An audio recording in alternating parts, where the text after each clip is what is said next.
2020 में एनईपी को लाया गया नेशनल एजुकेशन पॉलिसी, जिसके तहत बहुत सारे चेंजेस आए सीबीएसई के इकोसिस्टम में। और सेकेंडरी एजुकेशन जिस तरीके से परसीव किया जा रहा था ना काफी समय से, उसमें बदलाव आने ऑलरेडी शुरू हो चुके हैं, स्पेशली पिछले साल से, जब हम लोग सब्जेक्टिव पे कम ध्यान दे रहे थे और ऑब्जेक्टिव को थोड़ा वेटेज ज्यादा दिया था।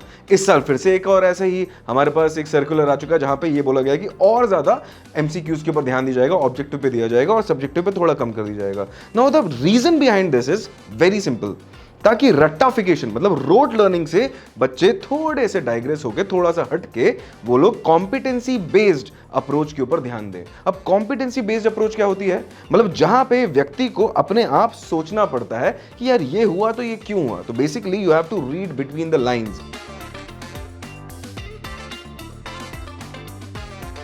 अब ये साइंस और मैथ्स जैसे सब्जेक्ट्स के लिए बहुत आसान हो सकता है। The reason is very simple, वहां पे हमें ऑलरेडी क्रिटिकल थिंकिंग की बहुत जरूरत पड़ रही है, because we are required to connect the dots. But जैसे ही हम लिटरेचर की बात करते हैं तो यहां पे कॉम्पिटेंसी बेस्ड अप्रोच को किस तरीके से अप्लाई किया जाएगा। तो यार इस बारे में सोचा और ध्यान दिया कि अच्छा, पोएट्री की अगर बात की जाए तो वहां पे तो वैसे भी रीडिंग बिटवीन द लाइंस होता है, काफी इनसाइट का बहुत काम होता है, और फिगर ऑफ स्पीच कौन कौन से यूज किए हुए हैं, या फिर अपने लिटरेरी डिवाइसेस, पोएटिक डिवाइसेस किस किस को यूज किया गया है, ये सारी चीजें हमें बहुत सोचने में मजबूर करती है कि ए बी राइम स्कीम है तो क्यों है। So we have to actually think about that. But जब हम लिटरेचर की बात करते हैं और जब लिटरेचर के अंदर हम जब प्रोज की बात करते हैं, तब यहां पे कॉम्पिटेंसी बेस्ड क्वेश्चंस को अप्रोच करने का थोड़ा मुश्किल हो जाता है, क्योंकि यूजुअली यही लगता है कि यहां पे तो रटना ही ज्यादा है। बट नहीं, देयर आर सर्टेन एस्पेक्ट्स जो कि स्टोरीज के अंदर भी हमें कॉम्पिटेंसी बेस्ड अप्रोच के लिए मजबूर कर सकते हैं कि ऐसा करना पड़ सकता है। उसमें से एक चीज को हम लोगों ने शॉर्टलिस्ट किया है, और वो है कैरेक्टर स्केचेस। कैरेक्टर स्केचेस क्यों, आप सोच रहे होंगे? The reason is very simple. किसी भी स्टोरी के प्लॉट को ड्राइव करने के लिए हमें कैरेक्टर्स की जरूरत पड़ती है, और जैसे ही हम कैरेक्टर्स की बात करते हैं तो हम ये बात कर रहे होते हैं बिहेवियर्स की, उनके एक्शंस और रिएक्शंस की। तो यहां पे ये जानना बहुत जरूरी है कि अगर हम लोग उनके बिहेवियर या फिर उनके पर्सनैलिटीज को समझने लगे तो पूरी स्टोरी को समझना थोड़ा और आसान हो जाता है। तो उसी के तहत हम लोगों ने सोचा कि यार मिड टर्म को ध्यान में रखते हुए फटाक से जितने भी मिड टर्म में अपने चैप्टर्स आ रहे हैं ना, उन सब के कैरेक्टर्स को बैक टू बैक एक बार क्विकली रिवाइज कर लिया जाए। तो हम लोग शुरू करने की कोशिश कर रहे हैं फुटप्रिंट्स विदाउट फीट के साथ। अच्छा लगेगा तो प्लीज बताइए कमेंट्स में कि यार ये अप्रोच अच्छी लगी। तो चलिए चैप्टर नंबर 1 के साथ शुरू करते हैं। A triumph of surgery.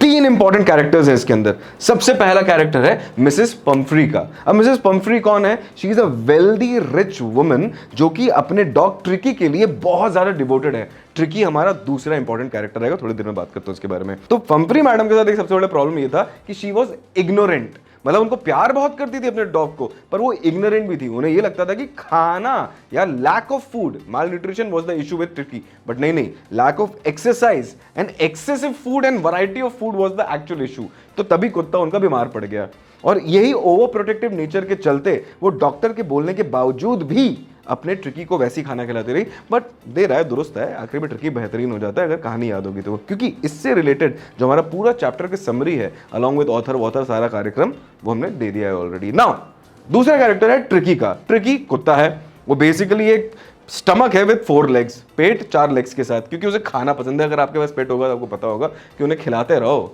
बस उनको और कुछ नहीं चाहिए। खिलाओ, पॉटी कराओ, सुलाओ और खेलते रहो, यही 4 चीजें उनके जीवन में होती है। ट्रिकी के साथ भी ऐसे ही कुछ था।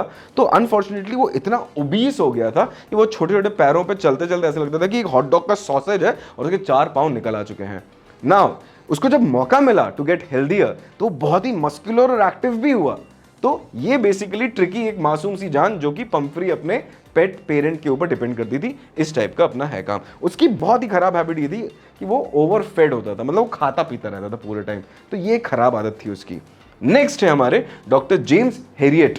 ये हमारे एक्चुअल हीरो हैं। क्यों? क्योंकि doctor James Herriot is a very sharp guy. उन्हें यह पता था कि अगर जब तक पंफ्री मैडम के घर से, उनके माहौल से ट्रिकी को नहीं निकाला गया ना, तो ये मोटे से और मोटा होता चला जाएगा। तो उन्हें यह पता था कि इंटेलिजेंटली किस तरीके से किया जाए, और इसलिए सर्जरी की जरूरत ना पड़ते हुए भी, किसी भी ट्रीटमेंट की एक्चुअली जरूरत ना पड़ते हुए भी, जहां पे कोई भी मेडिकल ट्रीटमेंट सीरियस वाला लगे, उन्होंने मैडम पंफ्री को डराया थोड़ा सा और ट्रिकी को अपने पास रख लिया। इसी बहाने he was also a little bit cunning. Cunning क्यों बोल रहा हूं मैं? क्योंकि खाना जो भी ट्रिकी के लिए आया करता था वो खुद चट कर जाता था अपने टीममेट्स के साथ बैठ के। तो ये वाली चीज भी हम यहाँ पर रख सकते हैं। But he was at the same time a very honest man as well. Why? क्योंकि वो 2 हफ्ते के लिए ये किया पर तीसरे हफ्ते में उसके साथ एंटर नहीं किए, because he was good at heart. तो ये वाली चीज को हमें ध्यान रखना है। And he was a very very professional as well. Why? Because as a veterinary doctor he knew कि ये एक चीज ऐसे चाहिए, there are no need of medicine, neither any operation is required, सिर्फ एक डाइट या लाइफस्टाइल में चेंज चाहिए। वो छोटा सा ट्वीक करके उन्होंने ट्रिकी को ठीक कर दिया। ये 3 इंपॉर्टेंट कैरेक्टर्स थे हमारे पहले chapter a triumph of surgery from our book footprints without feet. अब आते हैं चैप्टर नंबर 2 पे, अ थीफ्स स्टोरी। यहाँ पे 2 इंपॉर्टेंट कैरेक्टर्स हैं, एक हरी और एक अनिल। हरी इज आर मेन प्रोटैगनिस्ट, मतलब एक्चुअली एंटागनिस्ट, क्योंकि ये है चोर।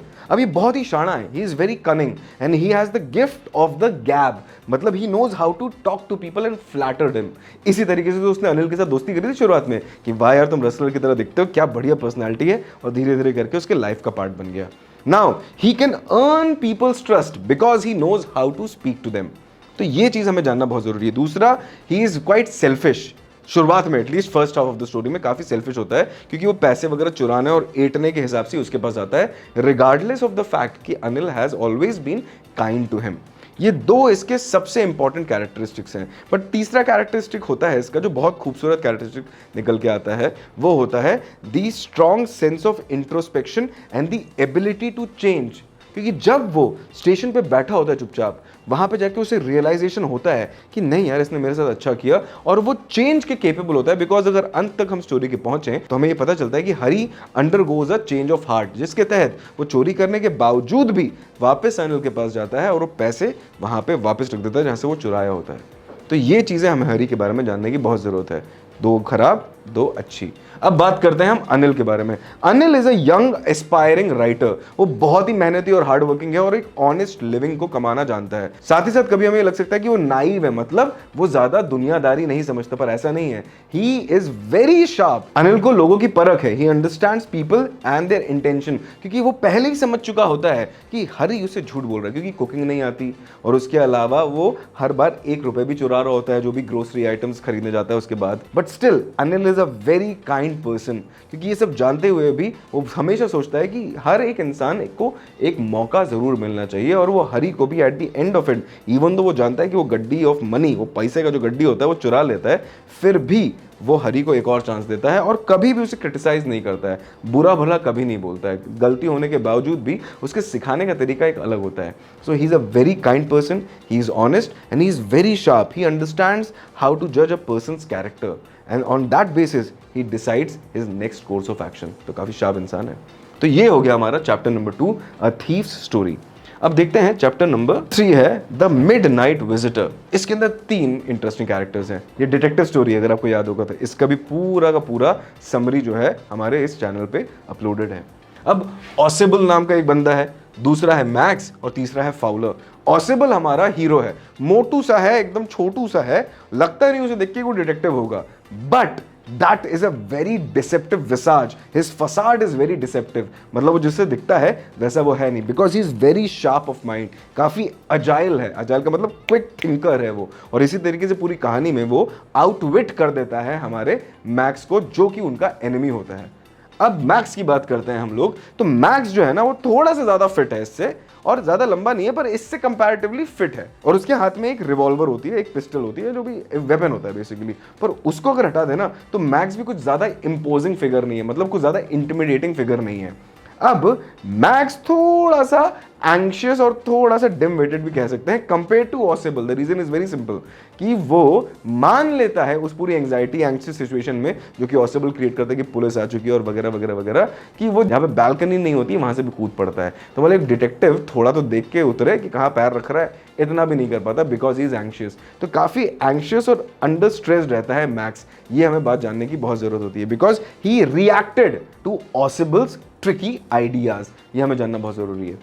तीसरा है फाउलर। तो फाउलर एक थर्ड पर्सन है, मतलब वो एक एस्पायरिंग नॉवेलिस्ट है जिसको डिटेक्टिव जॉनर बहुत पसंद है, और वो ऑसिबल के आसपास इसलिए रहता है कि शायद कोई इंटरेस्टिंग कहानी मिल जाए। पर धीरे धीरे उसके मोटापे को देख के उसकी उम्मीदें ठंडी पड़ती जाती हैं। पर इस किस्से के बाद वो बोलता है कि यार एक नंबर बंदे के साथ में रहता हूँ। तो इसके बारे में इतना ही। He is curious but he is a little scaredy cat of sorts as well, मतलब फट्टू सा है, डरता है वो चीज़ों से। तो ये भी हमें देखने को मिलता है, क्योंकि ऑफ कोर्स किसी के सामने गन आएगी तो कौन, बहुत ही कम लोग होते हैं हिम्मत दिखाने वाले। मैं तो नहीं दिखा पाऊंगा, मैं तो डर जाऊंगा।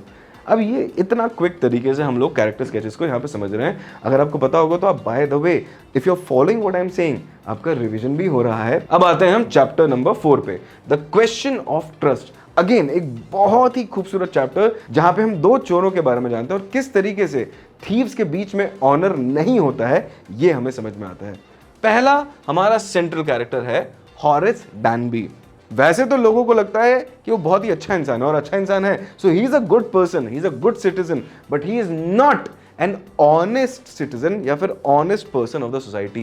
क्यों? क्योंकि साल में वो एक बार चोरी करता है। Why? Because he is very passionate about rare books. तो मतलब उसके चोरी करने के पीछे भी एक बहुत ही मॉरलिस्टिक नहीं पर बहुत ही सॉर्टेड रीजन बोल सकते हैं, स्पेशली अगर आप बुक लवर हैं तो कि यार बुक खरीदने के लिए, रेयर बुक्स खरीदने के लिए वो चोरी कर रहा है। यहाँ पे इस पूरी कहानी में भी ऐसी कोई चोरी कर रहा होता है, पर उसको क्या होता है, एक और चीज इसके बारे में जानना बहुत जरूरी है। ये एक बार प्रिजन एक्सपीरियंस कर चुका होता है 15 साल पहले, जिसकी वजह से उसे प्रिजन या फिर जेल से बहुत डर लगता है। वो बोलता है कि मेरे को प्रिजन में तो कभी नहीं जाना, तो इसीलिए I have to be very careful. So he is half Robin Hood of sorts, कि वो अमीरों से चुराता है, तो इस तरीके से वो आधा रॉबिन हुड है। He steals from the rich but he does not give to the poor because he thinks he is the poor one. एक और चीज इसके बारे में, ये लॉग्स बनाता है and he has a very successful business. तो हमें ये भी पता चलता है कि ही is a very intelligent and sharp person. और एक और चीज, जब ये प्लानिंग की बात करता है ना, तो ही इज वेरी मेटिकुलस, मतलब he has an I for detail. क्योंकि जब भी वो प्लानिंग करता है तो वो हर एस्पेक्ट को समझता है। उस शॉर्ट ओवर ग्रैंज नाम की वो जगह होती है, उसके हर एक एस्पेक्ट को समझता है कि कितने लोग हैं वहाँ पे, कितने एंट्रेंसेस है वहाँ पे, चाबी कहाँ होती है, सेफ कहाँ है, कुत्ता है तो क्या है, क्या नाम है, वगैरह वगैरह वगैरह। इससे हमें पता चलता है he is very detail oriented, वो प्लान के हिसाब से चलता है। पर इसका पाला पड़ता है इसके भी ऊपर महारथी से, और उनका नाम भी नहीं पता, इतनी बड़ी महारथी है ये। She is the lady in red. अब लेडी इन रेड के बारे में क्या कहना? She is absolutely beautiful, she is very charismatic and she is very elegant and at the same time she is very eloquent and articulate। अब ये सारे adjectives क्या बोल दिए मैंने? eloquent and articulate की अगर बात की जाए तो बहुत ही अच्छे से वो बात करना जानती है, कन्विंसिंग तरीके से। क्योंकि वो भी चोर होते हुए भी वो हॉरेस, जो कि खुद भी एक बहुत स्मार्ट इंसान है, उसको धोखा दे देती है। क्योंकि वो हॉरेस को she makes him believe that she is the owner of the house, rather the wife of the owner of the house। और इसी तरीके से जो चोरी हॉरेस करने वाला होता है, वो चोरी तो हॉरेस करता है, बट जो उसका पूरा वेल्थ होता है, जो लूट होती है, वो ये मैडम लेके चली जाती है। और फंसता भी हॉरेस है, क्योंकि जाने अनजाने, even though Horace had plan कि भैया फिंगरप्रिंट्स ना है इसलिए मैं ग्लव्स पहनूंगा, उसके चलते भी वो बिना ग्लव्स पहन के ही उससे वो क्राइम करवा देती है। अब फिर हॉरेस को बाद में जेल हो जाती है और वगैरह वगैरह, बाकी कहानी तो आपको पता ही होगी। तो ये दो मेन कैरेक्टर्स होते हैं और इनकी खूबसूरती सिर्फ फिजिकल नहीं, इंटेलेक्चुअल भी है। इस बारे पे ध्यान देना बहुत ज़्यादा ज़रूरी है। अब हम आते हैं 5वें चैप्टर के ऊपर, फुटप्रिंट्स विदाउट फीट। अब यहाँ पे सबसे इंपॉर्टेंट जो कैरेक्टर वो दिखता ही नहीं है, तो उसके बारे में जानना और भी ज़रूरी है। उनका नाम है ग्रिफिन, जो कि एक बहुत ही ब्रिलियंट साइंटिस्ट है। और इससे हमें ये पता चलता है कि एक तो वो इंटेलिजेंट है, वो तो हमें पता ही है, बट साथ ही साथ वो बहुत परसिस्टेंट भी है। क्योंकि काफ़ी समय से वो एक फॉर्मूला डिस्कवर करने की कोशिश कर रहा है या फिर इन्वेंट करने की कोशिश कर रहा होता है जिससे आदमी इनविजिबल हो जाए।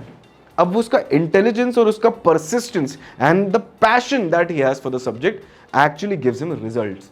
तो वो फाइनली जब हम यहाँ से पढ़ना शुरू करते हैं इस पूरे चैप्टर को, वहाँ पे पहले पैराग्राफ के अंदर ही हमें पता चल जाता है कि उसने वो फॉर्मूला बना लिया।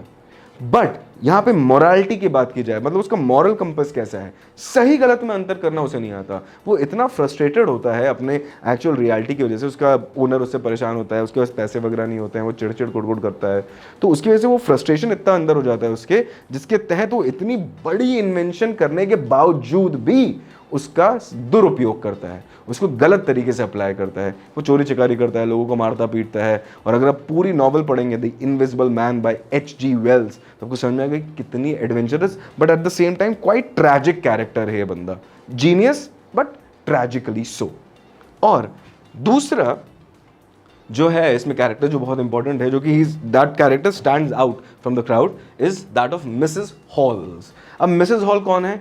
तो आइपिंग नाम की एक छोटी सी विलेज में जाके वो जहाँ पे जिस लॉज में या जिस होटल में वो रूम बुक करता है, वहाँ की ओनर की वाइफ होती है Mrs Hall. But unlike the rest of the people in that place, Mrs Hall is very curious and she is a little bit daring also. Curious क्यों? क्योंकि वो जानना चाहती थी कि यार ये बहुत ही अजीबोगरीब दिखने वाला इंसान जो बैंडेज्ड है पूरी तरीके से, और वो बोल रहा है कि मेरे को किसी से मिलना नहीं, मैं शांति वगैरह के लिए आया हूँ और एक्सीडेंट में हो चुका हूँ, ये ऐसा है क्यों? और वो समझ जाती है ये कुछ तो अटपटा है इसके बारे में, because she understands that Griffin is very eccentric, काफी मूडी और अजीब से नेचर वाला बंदा है। एट द सेम टाइम वो जानते हुए भी कि ग्रिफिन नहीं चाहता कि उसके रूम में कोई भी उसके बिना परमिशन के एंटर करे, तब भी वो एक मौका मिलता है तो वो और उसके हस्बैंड उसके रूम में जाते हैं और तब थोड़ा थोड़ा पर्दा फाश होना शुरू होता है। तो यहाँ पे हम ये भी देख सकते हैं कि she is a little courageous also, daring भी है, and she is very intelligent also. क्यों? क्योंकि वो पुलिस को भी साथों साथ कॉल कर देती है, मतलब इतनी बेवकूफ नहीं है कि मैं खुद ही सब संभाल लूंगी। She is daring but at the same time she is not foolhardy, मतलब इतनी ब्रेव भी नहीं है कि बुद्धि काम करना बंद कर जाए। एंड उनको चोट भी लगती है इस दौरान, बट स्टिल किसी ना किसी तरीके जब वो नीचे वापस आते हैं, क्योंकि आपने देखा होगा समरी अगर आपने देखी होगी कि उड़ती हुई चेयर्स वगैरह यहाँ से वहाँ गिर रही होती हैं, बट स्टिल वो she tries to stand her ground, और आखिरी मोमेंट तक जब तक पुलिस वालों को मुक्का पड़ के वो बेहोश नहीं रहता तब तक वो हमेशा कोशिश कर रही होती है कि इसे पकड़ लिया जाए। अनफॉर्चुनेटली पकड़ नहीं पाते हैं, बट यहाँ से हमें कैरेक्टर के बारे में पता चलता है कि she is curious, she is brave and she knows to stand for herself, क्योंकि उसको पता था कि उसके साथ गलत हो रहा है एक तरीके से, तो she always made sure that she stood up for her self. और इसी तरीके से मिड टर्म को ध्यान में रखते हुए ये 5 चैप्टर्स जो थे इनके ये सबसे इंपॉर्टेंट कैरेक्टर्स थे। अगर आपको ये कॉन्सेप्ट अच्छा लगा तो प्लीज़ हमें बताइएगा कमेंट्स में। हम सेम चीज़ पोएट्री के लिए भी करेंगे, जहाँ पे हम लोग पोएटिक डिवाइसेस जो है ना उसके ऊपर ऐसी ही एक छोटी सी क्विक समरी बना देंगे। Thank you so much for watching, and कोई भी डाउट्स वगैरह हो मिड टर्म से रिलेटेड प्लीज़ बताइएगा। हम लोग कमेंट सेक्शन पे अपनी पैनी निगाहें हमेशा कड़ाए रखते हैं। मिलते हैं नेक्स्ट वीडियो में, बाय बाय।